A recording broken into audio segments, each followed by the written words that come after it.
জাতীয় নারী ক্রিকেট দল তাদেরও কিন্তু স্কোয়াড ঘোষণা হয়েছে বিশ্বকাপের জন্য, অর্থাৎ 12 জুন থেকে ইংল্যান্ডে টি-20 বিশ্বকাপ শুরু হতে যাচ্ছে।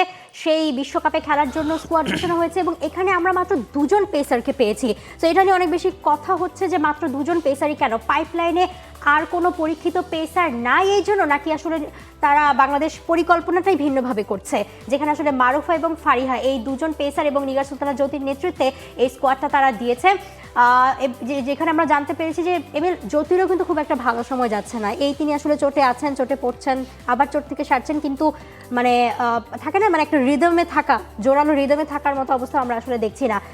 ওভারঅল আপনার কাছে স্কোয়াডটা কেমন লেগেছে? এবং বাংলাদেশের আসলে আমরা গত বছরই তো ওয়ানডে বিশ্বকাপটাও খেলো, টি-20 বিশ্বকাপে 5টা ম্যাচ এদের শুরুতে রয়েছে এবং 5টার মধ্যে 3টা জেতার টার্গেট তারা বাংলাদেশ এখন মানে প্রত্যাশা ব্যক্ত করেছে। না, 3টা ম্যাচ জেতা কঠিন। মৌ, আপনি নিজে যখন ওয়ানডে বিশ্বকাপটা কভার করেছিলেন নিশ্চয়ই খুব কাছ থেকে বাংলাদেশের ব্যাটিং দেখেছেন, যে বাংলাদেশের ব্যাটিংটাই সবচেয়ে বড় সমস্যা। আপনি যেটা বলছিলেন যে এই পয়েন্টটায় আমি যাবো, যে ইংল্যান্ডের মাটিতে বিশ্বকাপ হয়তো পেস 6 উইকেট থাকবে, যদিও আইসিসি ইভেন্টে সবসময় স্পোর্টিং উইকেট থাকে, কেমন যে বাংলাদেশ মারুফা বা ফারিয়ার দিকেই তাকিয়ে থাকবে। তো সব মিলিয়ে আরও একজন বা বাড়তি পেসার নেওয়া যেত কিনা সে তা নিয়ে আলোচনা হতে পারে, কিন্তু ব্যাটিং ব্যর্থতা কেন বলছি, যে টি-20 ক্রিকেট যদি আমরা দেখি যে প্রচুর ডট খেলে বাংলাদেশের নারী ক্রিকেটাররা, সেটা ওয়ানডে হোক টি-20 টি-20তে সবশেষে আপনি যদি কয়েকটা ম্যাচ দেখেন গড়ে প্রায় কত 62 থেকে 65 ডট বল, প্রচুর বেশি ডট বল থেকে খেলে। ব্যাটিং ব্যর্থতার জন্যই আমরা মূলত ম্যাচগুলো হারি।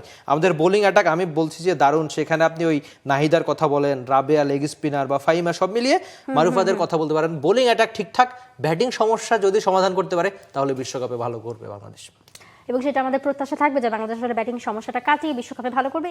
For more updates, subscribe to our YouTube channel and click on the bell icon. Follow us on Facebook and Instagram. Download T-Sports app to enjoy exciting games and highlights. Visit tsports.com.